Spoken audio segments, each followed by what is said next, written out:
Essa é Singapura há mais de 60 anos, quando conquistou a sua independência. E essa é Singapura hoje em dia, uma cidade-estado que diz ser zero corrupção, com um governo eficiente e um dos países mais ricos do mundo. Singapura conseguiu construir uma reputação de país ideal e sair de uma ilha pobre para se tornar um paraíso perfeito. Mas a realidade é um pouco diferente.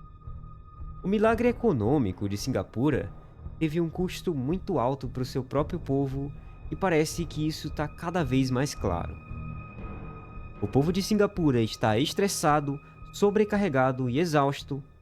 O país está ficando sem espaço e se tornando cada vez mais caro, com uma população que envelhece rapidamente, uma das menores taxas de natalidade do mundo. Singapura está na beira de um precipício. Mas como que eles chegaram a esse ponto? Qual foi o preço desse sucesso e por que esse sistema não funciona mais? No vídeo de hoje você vai conhecer a história escondida de um dos países mais ricos do mundo e o passado sombrio por trás de todo esse sucesso. Meu nome é Simon e esse aqui é o Aqui Eu Te Mostro. Quando Singapura conquistou a sua independência lá em 1965, ninguém pensava que aquele pequeno país, que era só uma ilhazinha pobre de pescadores, teria um futuro tão grande. O país sofria com altos níveis de desemprego, uma escassez de alimento e falta de espaço, com 70% da sua população vivendo na pobreza extrema, e ainda por cima metade dessa população era analfabeta e um terço vivia em um dos piores lugares do mundo na época. A situação do país não estava nem um pouco legal. Mas Singapura tinha uma vantagem: o seu primeiro-ministro, Lee Kuan Yew, uma figura que para muitos é um herói e foi o homem por trás do milagre econômico do país, mas que também carrega muitas coisas escondidas em todo o seu governo. Lee Kuan Yew, que eu vou chamar de Lee durante esse vídeo, ele pegou Singapura praticamente destruída. E ele disse que os únicos dois recursos que o país possuía eram o seu povo e o seu trabalho árduo. E que esses únicos dois recursos eram suficientes para crescer o país. Então ele ergueu as mangas e fez acontecer. E de fato, o país cresceu muito rápido. Mas qual foi o preço de tudo isso? O segredo do sucesso. Para começar, Singapura não tinha nem dinheiro e nem força de trabalho qualificada. Então Lee decidiu que precisava atrair o máximo de dinheiro de fora, investimento estrangeiro, e transformar o país em um centro para empresas globais que vinham para a Ásia. Ele já tinha uma localização muito vantajosa, porque era um polo naval e tinha várias rotas interessantes para chegar ali, e ainda assim eles ofereciam um governo estável e eficiente, além de políticas muito favoráveis para empresas, como isenção de impostos para companhias estrangeiras por 10 anos e ausência de sindicatos, o que é muito bom para empresas, mas nem tanto para os trabalhadores. À medida que muitas empresas começaram a chegar em Singapura e criar suas sedes regionais, elas trouxeram muito dinheiro, muitas pessoas e conhecimento. Então, guarda essas 3 palavras aqui. Depois disso, para aumentar ainda mais a produção e o trabalho da população, Lee garantiu que Singapura fosse baseada na meritocracia. Ou seja, a ideia de que a sociedade recompensa as pessoas com base em seu mérito, no seu desempenho, e isso fazia com que as pessoas talentosas, ou mais esforçadas, digamos assim, pudessem chegar ao topo independentemente da sua origem ou do quanto dinheiro elas tenham. Mais do que qualquer outra coisa, isso definiu o sistema de educação do país e a sua prática de streaming. Se você não sabe o que é isso, eu vou resumir aqui para você. Desde muito cedo, as crianças nas escolas de Singapura passam por testes e são classificadas com base em seus resultados nesses testes. Aqueles com bons resultados avançam e têm acesso a melhores escolas, permitindo com que o sistema ajude ainda mais esses alunos com mais desempenho. O problema dessa ideia de potencial máximo é que nem todo estudante é igual, e embora a meritocracia tenha suas vantagens, ela tem uma limitação exatamente nisso, porque nem todo mundo pode ser medido por exames padronizados, e nem todo mundo tem as mesmas qualidades. Então a meritocracia tem uma limitação nesse ponto. Mas enfim, voltando aqui. Para tirar ainda mais da única coisa que Singapura tinha, que era o seu povo, Lee garantiu que outro fundamento do país fosse o trabalho árduo constante. Ele era conhecido por sua ética de trabalho pessoal e fazia um esforço muito grande para incentivar o povo a trabalhar mais, lembrando o povo constantemente de que essa era a única solução para que o pequeno país conseguisse crescer. O governo fez mensagens e propagandas desse tipo desde sempre e até hoje. E é engraçado porque, desde essa época, o país fazia propagandas de produtividade, com slogans como bom, melhor, melhor ainda, nunca deixe descansar.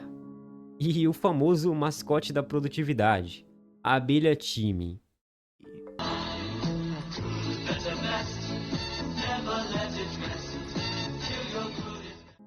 Você consegue ver tudo isso daqui nos arquivos de Singapura.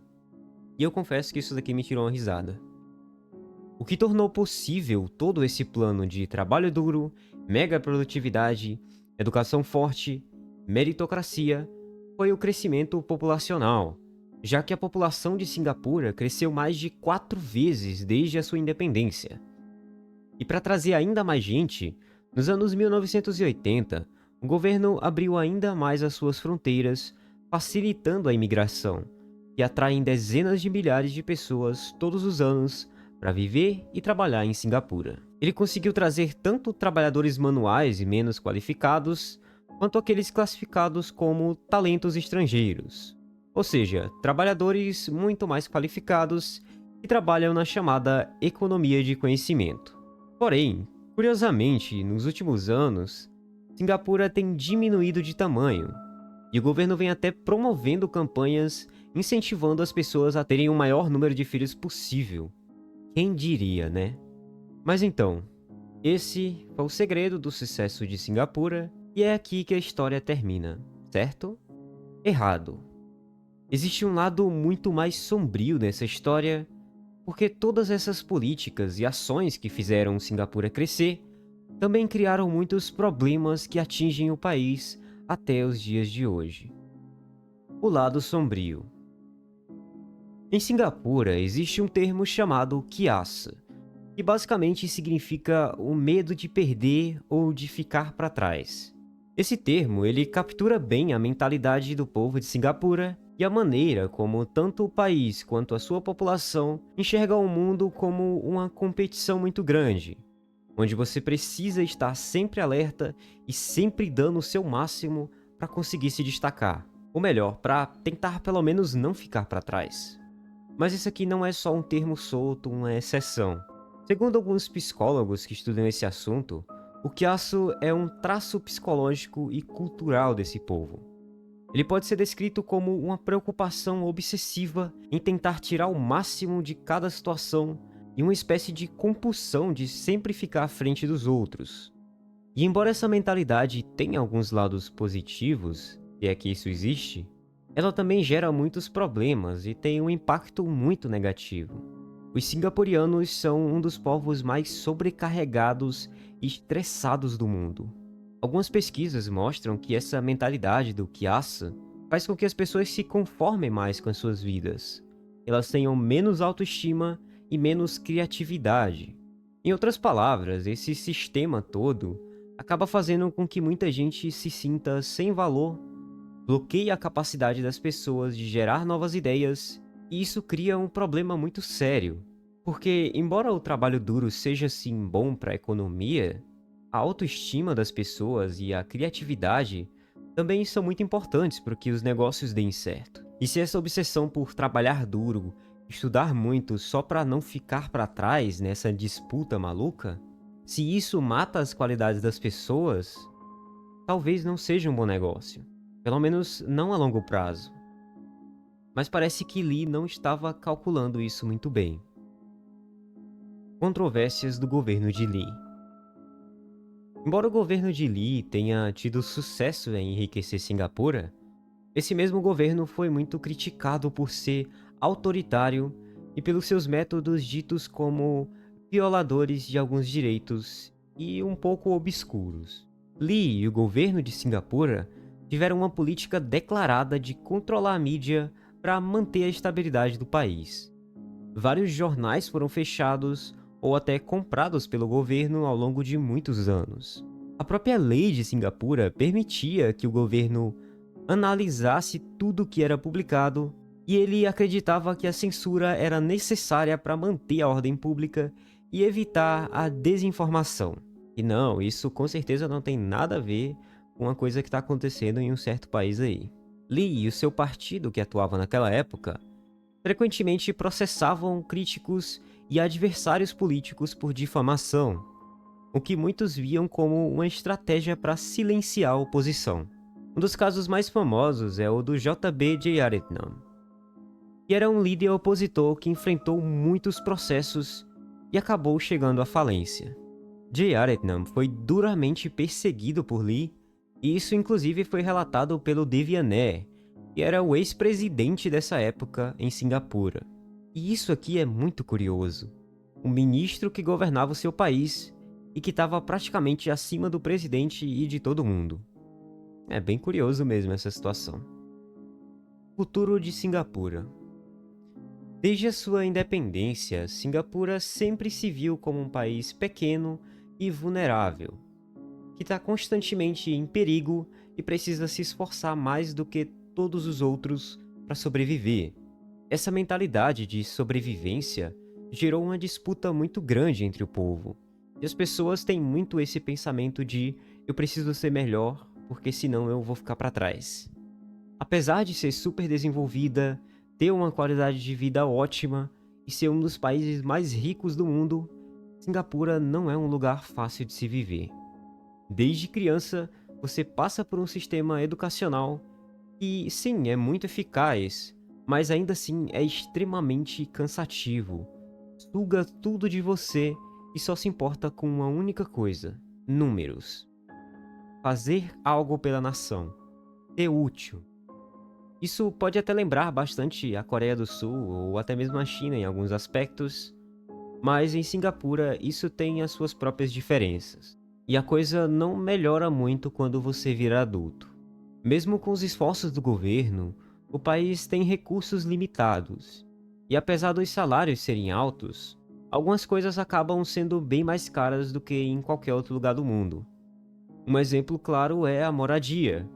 Já que Singapura tem um povo relativamente grande e um território muito pequeno, moradia é uma coisa bem cara por lá. Então, mesmo que Singapura seja conhecida como o país que resolveu o problema de habitação, isso já não é uma verdade nas últimas 2 décadas. As casas privadas estão super caras e fora do alcance da maioria das pessoas, a não ser para quem ganha muito acima da média. E nesse meio tempo, o governo tem construído habitações públicas e tem vendido esses apartamentos. Ou melhor, alugado eles por 99 anos a preços relativamente baixos, para que cada pessoa tenha onde morar. Só que a verdade é que nesses últimos anos, o governo não tem conseguido construir casas suficientes para atender essa demanda e as listas de espera estão cada vez mais longas. Parece que ele não percebeu que o que ele estava construindo à base de força e de poder político podia ser apenas um castelo de areia que não duraria muito. Hoje, esse mesmo povo que trabalhava pesado foi calado durante a sua vida, eles percebem que nada daquilo valeu a pena de verdade. E hoje eles enfrentam as consequências e o preço por tudo isso. Meu sincero obrigado a você. Eu sou o Simon, e esse aqui é o Aqui Eu Te Mostro.